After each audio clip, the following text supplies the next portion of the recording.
Joining us, this is Daybreak on Trust Television. Now let's take a look at the second discussion on the program this morning, and we're going to be talking about a burning issue, ASUU. The federal government on Tuesday said it could only afford a 23.5% salary increase for all categories of the workforce in federal universities, except for the professional cadre, which will enjoy a 35% upward review. This is just as President Muhammadu Buhari warned the government team involved in the negotiation with the striking academic staff union of universities, ASUU, against signing any agreement which the government would not be able to implement. The president also directed the government team to persuade the university lecturers to return to work. Now let's get to the reaction of lecturers to this proposal. We have in the studio Dr. Abdulrahman Abu Hamisu. He's a lecturer from the University of Abuja, and we also have joining us via Zoom from Zaria in Kaduna State, a senior lecturer with Ahmadu Bello University, Zaria, Dr. Muhammad Hashim Suleiman. Thank you so much for coming on the program this morning. Thank you very much. It's a pleasure to have you, Dr. Rahman. And the pleasure is all mine. The ASUU has been on the news for almost forever these last couple of days. There have been intensified efforts to get your members back to the classroom. There have been offer, would I call it offer and rejection or offer and counter offer? We've had the government, put out all kinds of position. But as an ASUU member, what exactly is the situation? We are now beginning to see even members of the NAN say it appears the government has done more than enough, but it still does appear that what the government is doing is not enough for ASUU. So what is the missing link between what is offered and what ASUU is asking? Well, I don't think there is any missing link.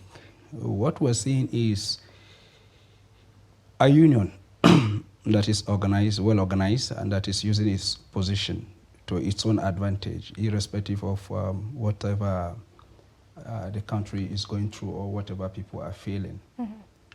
Yeah, we have our challenges as a nation, and we know that globally, nations are in crisis. And they're doing their utmost to ensure that they stabilize, especially coming from the background of coronavirus that led to the shutdown of global trade. Countries are still grappling with the challenges arising from that. You add the issues around insecurity in this country that is really challenging, and it has affected a lot of people, including lives that have been lost. It has paralyzed trade across Nigeria. You know how it is to survive in this country. Now you talk about corruption. And when you talk about corruption, it's not only in the society. Even in the academia, there is corruption in abuse of public offices for one's benefit, especially those that are the aims of affairs. Now, when you put all of this together, you come to realize that Nigeria itself as a country is broke. You understand the magnitude of deficit financing that we're talking about, the debt servicing ratio to GDP and other things that are used as indices for measuring progress or retrogression of any country. So Nigeria is in a dire strait, and caution is supposed to be the word, and people are supposed to reason along the line of stability. We know what has happened in other countries where government has declared bankruptcy. I think that this is where we're heading to. And ASUU, as a responsible organization that has been partnering government to solve marital problems right from the very beginning, should not be obstinate, should not say it's either we have it our own way or there is no any other way. By the time we get to that position, there will be no negotiation. And what you see will be continuous strike, and then that again does a lot of damage to the system. A lot of parents will lose confidence in the system. Infrastructure will decay because they are not being put into use. Reptiles will take over. A lot of parents will take their children out of the country, and that again will lead to frittering away of our resources. Because no matter what, if they are within the country, I bet you there will be a little multiplier effect in terms of spending. There are economies that are built around campuses. For instance, I attended Nigerian University, so I know parents that are dependent on the university to earn a living, to equally pay their bills and send their kids to school. That's right. I would like to hold your thoughts on that while we bring in Dr. Abu Hamisu. Good morning, doctor. Are you... Sir. Hashim. Good morning, doctor. Can you hear me? Good morning. Much, doctor. I'm sure you have listened to your counterpart in the studio advance some position. I would like to have your take on some of his opening thoughts with regards this lingering crisis. He's not only a colleague, he's a very dear friend. Good morning, Dr. Amisu. I hope you can hear me. Doc, the floor is yours. Hello? Go on. Can you hear me? Doctor, you can Hello? go ahead. We can hear you loud and clear. All right, thank you. Please, from your opening remarks, it wasn't an offer, it was a unilateral offer. The government decided to discard all that we have been discussing as form of collective bargaining right from 2017, right from Wale Babalakin's committee up to Professor Munjali's committee, now Professor Nimebri committee. But unilaterally from a fiat, the government discarded whatever we have been discussing and brought out a so-called offer, if I should put it that way. So as far as ASUU is concerned, the principles of collective bargaining, which even the Dispute Act give legal backing to, has been discarded by government. So as far as ASUU is concerned, it wasn't an offer, but a unilateral take it or leave it slave master relationship offer. That is the stand of things. Dr. Hashim, you have also listened to him, but you raised a very valid concern, which was one of also taking into account the global economic reality, which we are not divorced from. It's common knowledge what has become of our income or revenue sources. Whilst other countries are benefiting from what should be a windfall, we are in a dire strait, as you rightly mentioned. And today, we have a debt service ratio that is 300% higher than what we can take. We are now talking about a possible 7 to 9 trillion naira provision for just subsidy in the coming budget. How much realistically do you think this government can meet in terms of all of the agreements that have been mentioned by Dr. Suleiman, for us to get back to a point where students can honestly get back to the classroom? What is happening in Nigeria, especially the issue of abuse of office. Most of us will not even work in the public domain because what is being paid is not commiserable with what is being given. But again, some people labor to keep this country alive and then handed it over to us. So nation building, service to the nation is a sacrifice. Secondly, one is not against pay rise. I won't say that the lecturers are being paid what is commensurable with their services. But again, the lecturers equally have one opportunity. Just like the medical doctors, there are about the two professions that you could work in the public sphere as equally you could work in the private sphere. You could earn a living. And nobody has ever asked anybody to account for that. So lecturers engage in consultancy services. Mm-hmm. Though that, again, is really fizzling up. But if you look at what is before us, and you are to make a decision, though it may be painful, but in view of the global realities before us, in view of our own realities, that the government is equally paying salaries, fighting the insurgency, the bandits, in addition to the system that is leaking. Because the same people that are supposed to even ensure that leakages are blocked are the same people that are equally creating the avenues and the loopholes to siphon. So most of the things that we're talking about are self-inflicted. I give an example. You work in a university.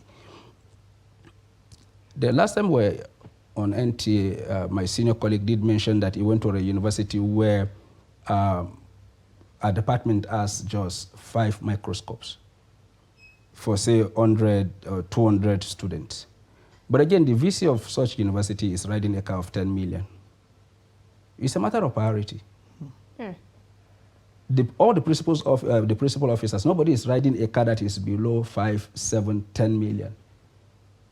Now, the ICPC report of University System Review found that universities too are just like the Nigerian society.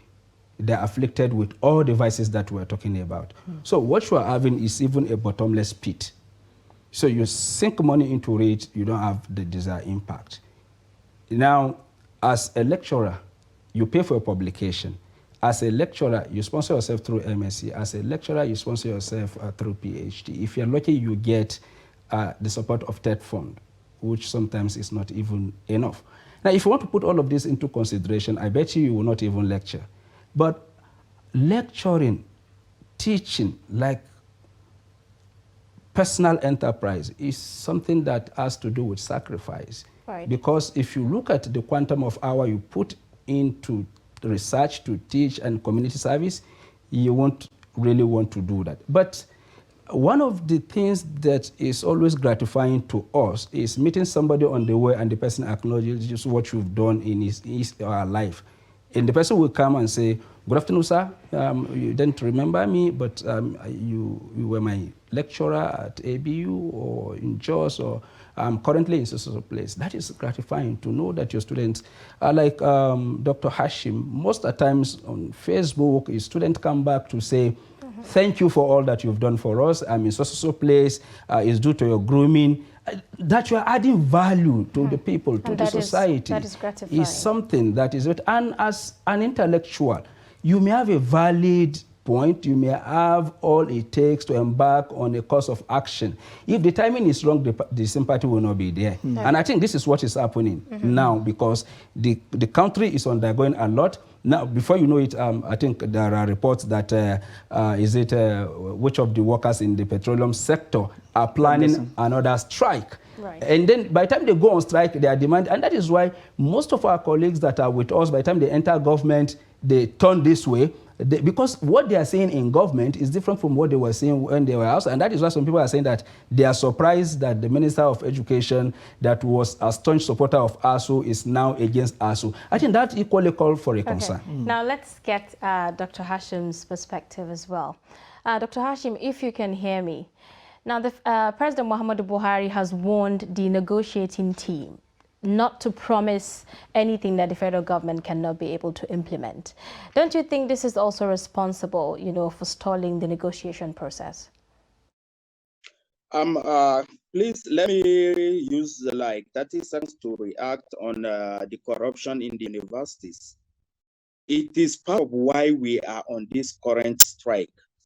ASUU cannot fight out the law. There is a provision, a mechanism to stop the corruption in the university visitation panel. But successive governments have refused to activate visitation panels. The reason is simple, as Dr. Hando has said. Anywhere you see management level cadre in the university, they have strong connections with the government. Even now, as I'm talking to you, for the past 2 years, we are asking government, you have raised these visitation panels, they have gone to these universities, please bring out white paper and sanction any officer found wanting in corruption. The government refused. In fact, the government is saying they can only release such white paper when they feel like releasing it. So it's not the fault of ASUU that there is corruption in the university. ASUU is fighting corruption through legal means. And then coming to your question that the president said they should not sign anything. It is not stalling. What ASUU is saying, anything that should be arrived at should be out of collective bargaining principle. Don't come and just drop it on us. Discard. Government has spent millions of naira from Babalakin's committee to Professor Munzali's committee to Nimi Breaks committee. And the government now will just come by effort. We are in a democracy, and strike is not illegal. It's a legal means of seeking for redress. Let's come together. Let's discuss. Let it out of collective agreement. ASUU is always open to that. So it's stalling. Let's come together. Let them bring their cards. Let them show us what's on ground. Let's discuss, find a lasting solution. But telling us this is it, you take it or leave it, will never solve the situation. Dr. Hashim, we have seen some state universities pulling out of the strike, and which has also elicited a not so complimentary remark, according to the vice chancellor or pro-chancellors of state university. Is it beginning to appear that you are losing steam if some of your members are beginning to withdraw from this age-long strike? Sir, it is not management that is on strike. There is difference between ASUU as a union and state university management. State university management they were on strike. It was ASUU that is on strike. Can you name any state university that is a member of ASUU that has pulled out? No. The management will give, and the next hour, ASUU of that state university will now bring their release that they are still on strike. One state university, listen to me please, that has even claimed to have done exam, they are bringing press release threatening. How do you conduct exam and now you are threatening the lecturers to go back? No, we understand it is a political as well as propaganda war. Management is not on strike, ASUU is on strike. Okay, Dr. Hashim, I was going to mention that wouldn't the position of this management had been justified, given that oftentimes even where these agreements are reached, the state governments would tell you that it is not binding on them as a state government to implement whatever is agreed upon with federal universities. Are there no validity in some of the positions that have been advanced by this management? Their validity should start by rejecting what ASUU has fought for successfully and such state universities are relying on. One, they should, from now henceforth, tell TED Fund, we don't need anything from you. They should now tell their lecturers in state university, you cannot access funds to go for PhD for TED Fund, because all these are choice of ASUU. You cannot pick on one part and throw another part. It's political rhetoric, they can say it, but when the chips are down, they really know what to do. Okay. Doctor, coming back to you, we have seen, because in all of this, it's not just the ASUU and the government that are involved. We also have the parents and the student union. And everybody seems to have been putting out their perspective. The parents have expressed all kinds of worry, and rightly so, because they bear the brunt of these kids being at home. And of course, you know, and I do mind, it's the devil's workshop. They have made all kinds of suggestions. They have even offered to make contributions, you know, to sort of complement whatever it is that government is offering. What else can be done in the face of this stalemate? How can we move forward? Well, it takes just one thing to move forward. Honesty. I'm a member of ASUU. In whatever ASUU is fighting for will still benefit me in one way or the other. But I cannot allow the desire to benefit more from the system, to becloud my sense of judgment to the extent that I will not be able to speak my mind. And as such, ASUU is a union. Nigeria is a nation. ASUU is not more than the nation. ASUU is part of the nation. In where you have two that are fighting for there to be peace, one must be seen to make a sacrifice, an insistent sacrifice. Especially, in fundamentally, there is a problem. ASUU will go on strike. These monies will be released to management. ASUU is not in charge of the university purse.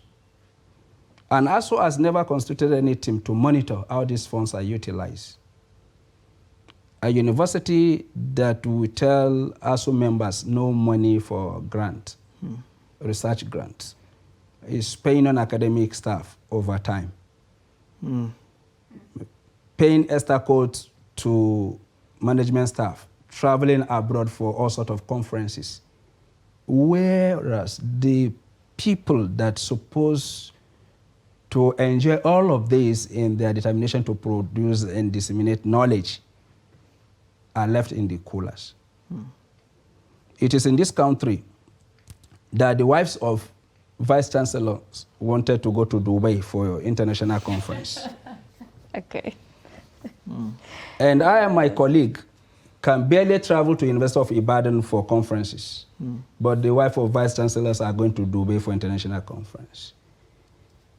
And these are some of the things. And I used to give example. There were times that our universities were vibrant, not because they have revitalization fund. No, because the character of the lecturers reflected on the system to the extent that you have people that are perpetually anti-government, anti-management.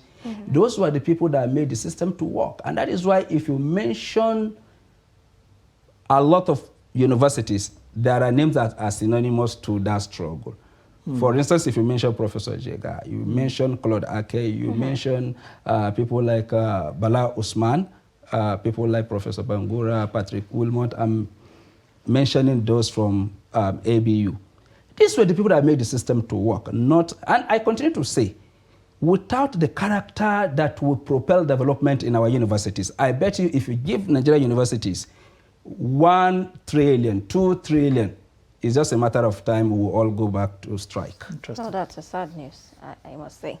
Now let's get to the reaction of Dr. Hashim on this particular narrative. Yes, I'm just smiling, and I know Dr. Abdurrahman will smile. You know, we are on air, but we'll discuss when we go off air more things. But my reaction is still going back. Unless if we want ASUU to constitute itself into a law. I have made mention of visitation panel.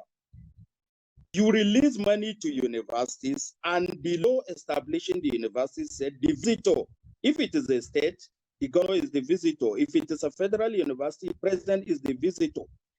Make sure there is a running visitation panel that you appoint that will be visiting those universities, checking their books, financial and non-financial appointment, everything, and then write out, this is what they have done, sanction them.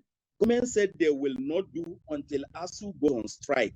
When ASUU goes on strike, they quickly establish that legal panel, and then the panels have done their work. They have reported to government. Government has sit on the report. ASUU has done its part. And he mentioned of names. We still have that character. All we have is 2 hands to carry it. When government release and sanction, in fact, to be candid with you, there are people that ASUU have written against ICC only for government to give them a more juicy offer in Abuja. After ASUU has written to ICPC with fact, with details, and then the same government is giving them another offer. What is government saying? Is government pouring sand on the face of ASUU that at the risk of your members, you are able to give us this fact? We are now saying thank you. We are giving that person you are reporting an even more bigger role to play. So as Dr. Abdurrahman has said, let's be honest to ourselves.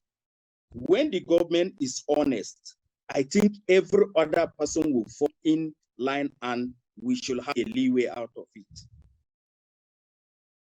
Dr. Hashim, Dr. Abdurrahman has also made a very vital point, which is that at some point we need to make headway. We cannot continue to perpetually remain at this state. And in admission of our current economic reality, as truthful as it may be, that there had been negotiations that had reached certain recommendations. Do you think, by your own evaluation and our current reality, that the government can honestly, even if it admits on television, can honestly meet most of those recommendations, given what we face to do, before we are able to return to the classroom? It's not a one-time offer. There are timestamps to all this. What ASUU is saying, give us genuine truthfulness, that give us timestamps that you implement. ASUU, we have a lot of people that are into all the research. We know the true condition. But then The government should set its priorities right. You cannot be telling academics that you don't have money to do this, but you have billions to spend in deworming 10 million children that you have been so-called feeding at home. You cannot tell ASUU you are broke, don't have money, but you are spending trillions of naira in consumption, not in knowledge production. So if government is truthful and it sits down with ASUU, ASUU, as Dr. Naman said, is not bigger than the nation. We listen. In fact, let me say this, not only government, any organization can write to ASUU and sit down with ASUU. ASUU is always open. I'm not saying government must do this. There is never a time we mandate government. We say, come, let's discuss, let's amicably resolve this. But in a situation where you give us take or leave it, it will not go well to government, it will not go well to our universities. Well, let the government set its priorities. Block leakages. The government have the capacity, the capability, and wherewithal to take care of ASUU needs. Thank you very much, Dr. Mohamed Hashim from ABU Zaria, for those insightful contributions this morning. It's a pleasure to have you. Thank you, sir. And coming back to you, Doctor, for your final words as we run out of time, what are your final thoughts on how we can make headway? Well, it takes two to tangle, and it takes two to settle a dispute. ASUU must do Nigerians a favor. It's not about demanding. ASUU should also put their principals on their toes to make sure that whatever is released to the university is not used to service the lifestyle of some few individuals.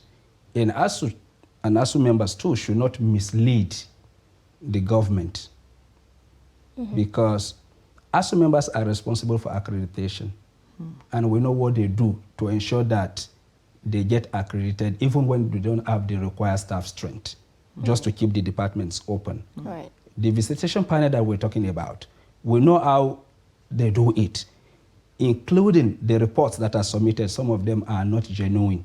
And that has ballooned the demand. You saw when you have a government that was departing power and the government wanted to stay in power and went into agreements that are not implementable, an agreement that did not foresee the circumstances that we're in today, an agreement that was made just to win votes, is different from an agreement that is made when people are challenged. So we must understand our trajectories. We must understand when we need to make sacrifices so that we can become the heroes that will be celebrated, not villains, so that we will not be lumped together as intellectuals with those that are destroying the country. The difference is clear. Right. We are men of understanding. They are men of needs. So they pursue their needs. We pursue understanding, and that's supposed to reflect. We do hope that at the end of the day we come to a consensus and all this, wraps up. What a way to bring today's conversation to a close. I'm sure we have touched on very issues that are very dear to a lot of households in Nigeria. There is rarely a house that has not been impacted by this. Dr. Abu Hashim talked about the economy of the campuses. If you are not directly affected by the crisis, you are impacted by the economy of the campus, and even as a country, we are generally affected. It's a pleasure to have you in the studio, provide this perspective for us, Doctor. And we hope that when next we call you, you will be available to give us more perspective. This is how we draw the curtain on today's show. Thank you for being a part of what has been a very beautiful Thursday morning. I am Sunday Michael Ogo. And I'm Zainab Bala. See you tomorrow.